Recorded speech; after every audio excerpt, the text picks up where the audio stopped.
This video is going to be a film study look at how disruptive the Detroit Lions defense was in their Week 9 win over the Green Bay Packers 24-14 on the road Sunday afternoon. I'm going to specifically focus on Carlton Davis III and Amik Robertson. I thought they played a big role throughout the game. Sticky, tight, physical, aggressive man coverage, giving the Packers wide receiver core problems. I know that the Packers did outgain the Lions for the entire 60 minutes. I'll address that here in a moment, but I want to talk about how big an accomplishment I think it is to hold down this offense that was averaging 27 points per game coming in, only holding them to 14 points with Brian Branch out. Obviously, no Aiden Hutchinson, no Marcus Davenport, both of those guys out for the year, and no pass rush to speak of generally. Asked to play man coverage, really standing up, in my opinion, in a moment when the Lions franchise needed it. This is two great wins on the road against the Vikings and the Packers, and in my opinion, even though the offense displayed absolute control at certain times and supreme confidence with the two fourth down touchdowns, these guys really put on a show, and I hope that film can display that. It's my job to try to sell you on it. I do want to talk about CD3 for a moment. I think it's his best game. From a coverage standpoint, he looks more agile to me. I thought week 1 and 2, he looked a little more bulky than I remembered. Maybe he's wearing different pads. It's entirely possible that that's the explanation. He looks leaner to me, and like he's reacting more instinctive and quicker, whether he's in off man or press. I do have to talk about the Packers outgaining the Lions and address that. It's been a topic on social media for the last 36 hours or so. Yes, Green Bay had 411 total yards to only 261 for the Lions, sure. But it's 17-3 at halftime. Detroit has scored on two of 3 offensive possessions. They walk right out at halftime and score again. The game script changed, being up 24-3. And the reality is, if you look at the situation in the third quarter, Detroit's up 24-3, drastically changes their offensive focus, that's clear. The last 17 minutes of the game is when Green Bay has 3 drives that generate 184 offensive yards, I think on like 32 plays. So out of that 411 yards, how much of it was what people refer to as garbage time? I really don't think it's necessarily garbage time. The Packers scored a touchdown to get within 24-14, but I think 6:22 left in the fourth quarter. Wouldn't consider that garbage time. Nonetheless, I think Detroit's defense deserves credit. Let's get to the film, and I got about 14 or 15 plays to show you guys how they disrupted Jordan Love's flow, even without a consistent pass rush to speak of. This is a Tampa 2. This is first possession. Carlton Davis III's down here. Terrion Arnold, squat corner up there. You got half-field safety and half-field safety Brian Branch. 3rd and 3, my apologies, on the first possession. And great breakdown on the ball by Campbell and Carlton Davis III to, in fact, tackle Josh Jacobs short of the first down. Now, they did get the first down on the ensuing play. A quarterback tight end sneak by Kraft. Carlton Davis III is supposed to funnel the receiver in, so force him to take an inside release. But when the receiver is insistent upon taking an outside release, you try to push him out to the safety who's getting width, and then stop in your flats and react to anything thrown underneath. Perfectly done. I remember when he was signed, and there was so much discussion about him only being able to play man. I went back and watched the film of him against the Bucs. I think I had 6 games, and I was like, yeah, they do play a lot of man, but he reacts well in zone. Zone can be trained. It's not like players are hard-coded or predisposed to only being able to play one or the other. I think both him and Amik Robertson, billed as man coverage guys, are living up to that billing, but they're better in zone than people give them credit for. Still first possession, a nice completion from Jordan Love to Christian Watson down here on this deep out. And this is an example of what I'm talking about with Carlton Davis III. I think he's got better reaction. He seems to have better reaction time, let me rephrase that, than perhaps earlier in the season. More agile, certainly hostile, we know that.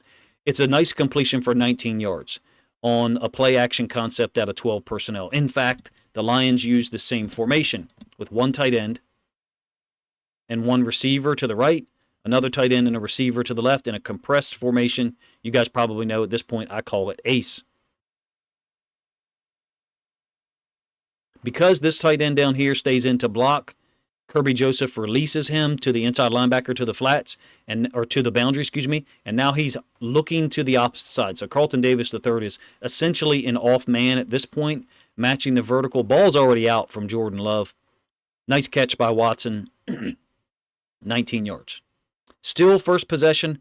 Real heavy blitz call. Branch and Amik Robertson are making some kind of check. Carlton Davis III is unconcerned because he's man-on-one regardless here. I like that matchup of him versus Romeo Doubs. It's one that, coming into the game, I thought, how is this going to work? Dobbs has been winning on slants and in-breaking routes, and Carlton Davis III is a physical corner who's going to disrupt those timing routes, and I think he did a pretty good job of that on Sunday. They're going to blitz Amik Robertson, heavy pressure, and as a result, this running back is one-on-one with the outside linebacker up here. I believe that's Muhammad, but I could be wrong. And certainly Jordan Love could put the ball in a better location. There's open space here over the middle. It's a 3rd and 5. Lions are fortunate that this ball was thrown behind the running back. Yes, it goes down as a drop, but Jordan Love put that in a poor location, if you ask me. Guy is open and available for the football. Packers have to settle for a field goal on their first possession. Credit to Aaron Glenn for being committed to these coverages, regardless of who he has at outside linebacker / rush to deal with. This is second quarter. This is after the Lions' long touchdown drive. The whole first quarter was soaked up by the offenses. Amik Robertson against Christian Watson. This is a bully route, meaning he wins off the line by knocking Christian Watson off balance with his outside arm and then taking outside position. Just track Robertson throughout this route and where he is leverage-wise. This is a 3rd and 8, by the way. He's outside leverage. He knows that Branch is in the middle of the field to help. Still outside leverage on his hip as Jordan Love is going to throw the football. Love is throwing it where Watson, quote, should be, but he's not there because he's been knocked off his route initially, off the line of scrimmage, number 1. And then number 2, he's been bullied or leveraged all the way to the hash by Robertson. Great rep of man coverage, if you ask me. Pretty good coverage up here and then there as well. I think that's CD3 on Romeo Doubs on like a China in on a 3rd and 8. Of course, as a result of that incompletion, Green Bay lines up on the 4th and 8, the ensuing play. Acts like they're going to snap it. They take a delay and have to punt. Given the fact that they scored a field goal on their first drive, Detroit went down and matched it, or exceeded it with a touchdown, I should say. I think that's a big play in this game. If Watson's able to make a catch or even draw a pass interference, that puts the Packers in position to score a touchdown and take the lead. That's a moment right there where I feel like the win percentage for Detroit increases, even though I'm not a huge fan of that indicator. Third possession, still 7-3 Lions. This is a fantastic play by CD3. First of all, Detroit's outnumbered out here. Because of the reaction of Jack Campbell going down with the running back crossing Jordan Love's face, it's a 3-on-2 out in space. Were it not for Carlton Davis III's reaction to this, and the receiver, Reed, is able to catch the football, they've got numbers. Now, Brian Branch is also in pursuit. So he's coming downhill, and he'll take a good angle and probably make a tackle after a gain. But the point is, numerically, they've got a 3-on-2. Carlton Davis III, eyes in the backfield, seeing the route, seeing the ball thrown, breaking now. Packers are fortunate this ball wasn't intercepted or popped up in the air to a certain extent. Really nice play on a 1st and 10, if you ask me. Again, another reaction from Carlton Davis III that illustrates that he can play zone, he can react to seeing the ball, seeing routes develop in front of him. This is the Branch ejection. Kind of crazy, the ground that he covers on this play. It's a 2nd and 20 after a hold on the Packers. Jordan Love's going to get plenty of time. James Houston IV, actually, I think one of the 2 times he touched the quarterback, there was just no pressure generated. It brings me no joy. You guys know that, to mention that I did not think he looked explosive nor played well. Trying to get it to Melton here. Branch coming downhill. Yeah, you'd like to see Branch pull up a little bit, but it's difficult to react. Yes, it's incomplete here. How does Branch know that in the amount of time that it takes for this to happen? I don't know. I mean, is it malicious intent? I'm not sure. I really don't care. I'll be honest with you. It's football. It's supposed to be a physical game. If we're going to get to the point where, like college, we're going to eject players for one instance of these types of plays where they're making a play to try to disrupt, be physical. We're not watching football at that point. Do I think they should call a penalty on Branch? Sure, because it looked like helmet to helmet in effect the way it worked out. Do I think that we should be talking about ejections as our first reaction to those plays? No, I don't. So Branch is gone, and from here on out, I think you've got interesting calls by Aaron Glenn, given the fact that they had to recognize there was not pass rush pressure being generated by Houston, Muhammad, or the interior guys. I thought Aleem McNeil had a couple of pressures in there. That penalty on Branch obviously gave them a first down. This is a 3rd and 6. Kraft is clearly open on this little out. I think Amik Robertson is a little slow to develop. Since it's a 3rd and 6, you'd like to see him play the first route. And so what I mean by this is there's a little hedge here that gets Robertson off some and then forces his reaction to be late. And I would like to see him just go ahead and jump it. So I'll run the route a couple of... It's a drop. It's a drop by Kraft. Jordan Love puts the ball in the right place. During the route, there's a little bit of a hedge by Kraft such that Robertson thinks he's got to worry about a deeper route concept. He doesn't. Missed opportunity for the Packers on a 3rd down.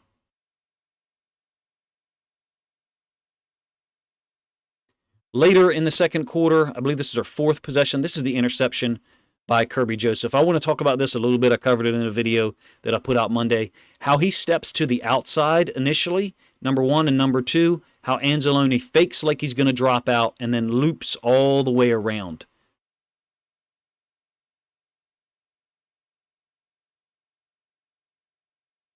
I actually wonder what path Anzalone was supposed to take in terms of the gap, the way it's drawn on paper. McNeil is getting to the inside gap and occupying the center. Anzalone is looping all the way around. This has nothing to do with CD3, obviously, and Amik Robertson. Joseph also veered to the outside. I think he's trying to get Jacobs to step to the outside.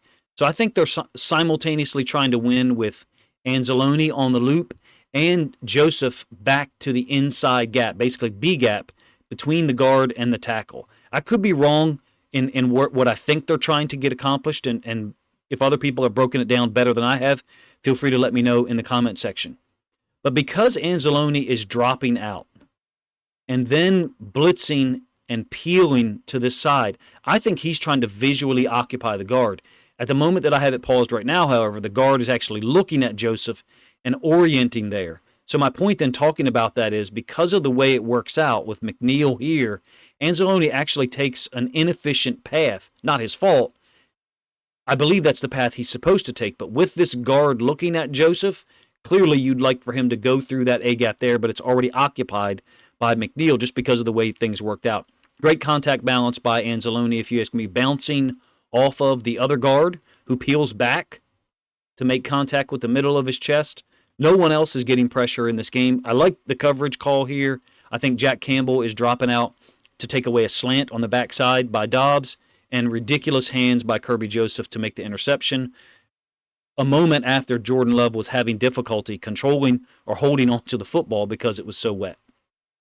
Going to move to the third quarter here. It's going to be an incomplete pass to Wicks over the middle. This is a 3rd and 3. A really nice job by Robertson and Carlton Davis to third. What the Packers are faking is a rub on Davis and then an underneath slant by Dobbs. Now, that's not actually what happens, but that's what they're faking. I'm going to run it back a couple of times. Hopefully the screen isn't too staccato for you guys once they finally do snap the football. It's a really nice job by Amik Robertson. He's doing that same thing, faking like he's going to touch the receiver. And look at how Wicks and Dobbs are faking like there's going to be a pick on Davis and a slant underneath by Dobbs. Again, it's a 3rd and 3, so short yards to gain. And then Dobbs puts his foot in the ground and releases up the field. Wicks puts his foot in the ground. So they're essentially going on the same path that they would be if there was a pick/fade to Wicks. But they faked it, and Robertson has the agility to get back in there and challenge it. I do think that ball was thrown in a catchable location for Wicks, but the timing of the swat down by Robertson also plays a role. I think he actually makes contact with the helmet. Those guys apparently are very inefficient in their targets or connection with each other. Wicks and Love, I'm talking about. Third quarter, very fortunate for the Lions that this snap is fumbled. Not that necessarily anyone's open. This is a 3rd and 10. I think that Tom Brady made a great point during the game. He's talking about Jordan Love's feet. And yes, the snap is low. But he talked about how often does this need to occur before you flatten out your stance and just field the ball cleanly first. So with his feet already moving, yes, it's a poor snap. But with his feet already moving, it actually makes it more difficult. And I have been a part of discussions like this where it's wet and the weather is poor. The center might have difficulty snapping the ball, so you do need to take more of a flat stance. I thought Tom Brady covered it really well. It's a 3rd and 10, and the Lions appear to be playing man on the backside with a zone relationship to the trip side, basically outnumbering the trips with 4, playing 4 over 3. Didn't necessarily matter. Packers had to settle for a field goal, makes it 24-6, with a little bit like 2 minutes left, I believe, in the third quarter. Moving forward to the fourth quarter, really nice job, if you ask me here, by CD3 against Wicks. Again, it's 24-6 at this point. About 14 minutes left in the game. And they've walked Kirby Joseph up like it's going to be man across the board. Jack Campbell presumably would be man on the running back if he released into the flats. They motion across so Campbell's released or absolved from that coverage responsibility. And Branch is underneath the tight end. You got man coverage by Robertson, man coverage there, and Carlton Davis III is on Wicks. He did something interesting while the ball was in the air here. He didn't swipe once. It was like 3 or 4 little cat swipes. Forgive me for not having a better way to describe it. It's an interesting thing to me. I've seen it rarely. It's almost like he's trying to get he's trying to utilize small little swats to get the receiver's hands off of him so that the receiver can't get his hands in position to catch the football. Now, it looks like he does actually catch the football well out of bounds. Carlton Davis III not only disrupts routes, but I think he also forces guys off their spot. And what I mean by that is, instead of this ball being potentially caught a yard from the sideline, it's caught a half a yard outside or out of bounds in terms of where his feet landed. And I think part of that at the end of the route is related to the beginning. Robertson and Carlton Davis III seem really good, if you ask me, of winning small in the beginning of the route and maybe even in the middle portion, such that at the end, the receiver's route has been pushed off its path and a pretty good throw ends up being slightly out of bounds. The margin for error is quite small, obviously, when you're playing man, particularly with the rule set that there is in the NFL. Aaron Glenn was also really good at it as a player when he played, so credit to him for being able to teach it. We've moved forward here to the fourth quarter. About 10 minutes left. It's a 2nd and 1. I think Vildor's in the game because Carlton Davis III is out. Arnold on Dobbs up there. You can see that the Lions have taken their alignment with 2 inside linebackers and a safety to the 2 tight end side. It's because there's 3 into the boundary. The threat of the running back into the boundary means that they're going to have to try to cover 3 guys, and in this case, the running back, it's essentially the same route that Brooks ran earlier when he was open against the outside linebacker.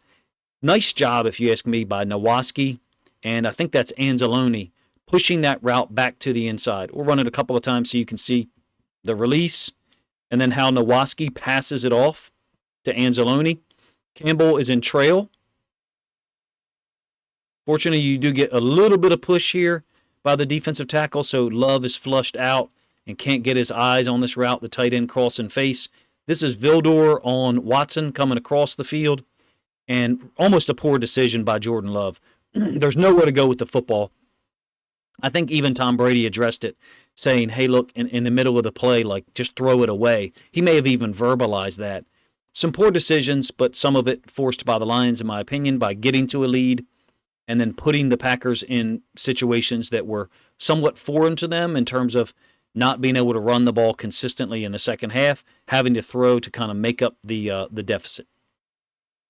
Actually ends up in a Lions player's hands. Great effort by, I believe it's a safety. near the sideline. This is the 4th and 1 stop. It's Nowaski and Campbell. You also get a nice job, if you ask me, by the defensive tackles, just holding at the point of attack, not being dislodged too much. They've down blocked or comboed Reeder, and that is exactly where Jack Campbell fits off of. I think I'll give you the end zone angle for this one. Tight end stepping down to the safety, and as a result, Nowaski is clean to run the heels of the offensive line and get involved. You can see the first contact made by Campbell. Nowaski does officially get credit for it as well. See if I give you the end zone angle. I did. All right, so Reeder is in a 0, and they're going to viciously try to combo him and dislodge him, move him out of that space.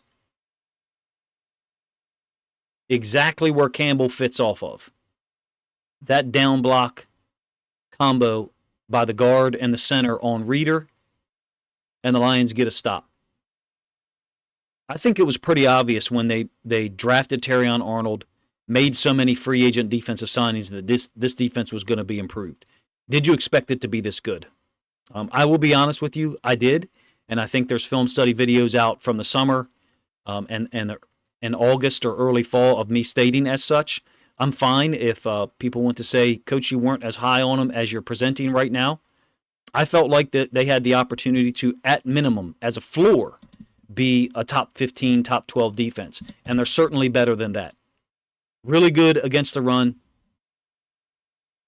Tough, physical, gritty, if you will, coverage in man, making things difficult for receivers and quarterbacks to get to their spot. People refer to that in basketball. A guy can get to his spot, he can make his shot there. Whether it's a mid-range jumper, whether it's a fadeaway, whatever. The Lions DBs do a great job of not allowing you as a receiver to get to your spot. Basically, where you should be on a particular pass concept. And that has an impact. I think Love ended up 19 for 33. I could be wrong there on the numbers. He certainly threw for 273 yards. Again, much of that was in the last 17 minutes of the game. I want to talk about 2 coverage plays and then ask you what you think about the Robertson unsportsmanlike conduct call. Really nice job here by CD3, and this is another example of him taking a zone turn and then recognizing when it is man. So man turn, if you don't know, would be him turning and ending up with his chest and face mask facing the sideline, back or butt facing the quarterback, man turn. In this case, you get a zone turn. It could just be press bail, which is still man. And in essence, that's what it looks like to me. You got man here, and it looks like Joseph is matching up with the tight end. But you can do it a number of different ways. And in some cases, I think it's beneficial to actually zone turn, to play press bail, because you give the corner an opportunity to see where the quarterback is looking for a moment. And then once he recognizes, okay, I'm probably on the train tracks here, and what that means is I'm going to be targeted, now you can turn and try to squeeze this route closer to the sideline, which is what I've been talking about from a conceptual standpoint. You can see the little bump here. Ball's already in the air. I think Carlton Davis III knew that. He's so savvy and smart, in my opinion. Maybe some of the things he's doing are small skills that I can't explain well, or that most of us don't understand anyway. Pushing or hedging those guys a little bit further towards the sideline accomplishes that and one other task. It also disrupts the route and means that they are, in trying to catch the ball, maybe here when the throw should have them here. And I think that's part of what you're seeing with this Lions defense so far, particularly in coverage. All right, last one, Amik Robertson in coverage on the slot. Also CD3 in coverage on Wicks down here. Mirrored concepts, and Jordan Love can just pick where he wants to go. 3rd and 4. Yes, it hands the Packers a first down, and they eventually get a touchdown on a short run, I think by Jacobs. I'm just not sure what Robertson does here. What's he do? I wish I had slow-mo. I mean, yeah, there's mostly Packers fans in this area, but there's a lot of blue here, and it almost looks like his helmet is pointed this way. I saw his Twitter post said something like, I'm going to be me. I agree with him. I don't think there's anything there to penalize just watching it, unless he did something else after this. I don't know who throws the flag, because the NFL starts to move the camera on us. The only thing I can think let's do it this way. It better have been this guy that threw the flag and heard something vulgar said to someone. I just don't know who that someone is that he's talking to. As a coach, do I want my players talking to the fans? No. I also recognize it's an extremely hostile environment, hence Brian Branch's reaction when he was ejected. And it's a division rival, so I shouldn't be surprised that the visiting team, who's winning 24-6 at that point, and is one play away from finishing the game. So from that standpoint, I understand if fans or coaches say, hey, Amik, shut up, go line up again, let's get the stop, and then we'll close out the game because we only have about 5 minutes left overall. Appreciate you guys' time, man. Let me know what you think of the film study, the plays that I chose to illustrate how well I thought that Amik Robertson, Carlton Davis III, and others played defensively, not to draw attention away from Jack Campbell having 13 tackles. I did a Kirby Joseph video on Monday, so I excluded him from most of this breakdown. This is a fun one to do. It's a fun game to watch early this morning. I got up super early Tuesday to check this one out, or to try to produce this one for you guys. So if you enjoyed it, please consider liking and commenting. That drives the video engagement. There was not much engagement on my channel at all on Monday. YouTube seemed to have some trouble globally for whatever reason. So if you enjoyed the video, please let me know in the comment section, number one. Number two, if you think other Lions fans would enjoy this content as well, please consider grabbing a link to this video, sharing it out on social media to help this content get more reach. I will have a video out on Sam Laporta, hopefully Tuesday evening late, if you're interested in that, and it will be focused on his potential usage as a receiver, so some of it will be drawing on film from 2023. Appreciate you guys' time.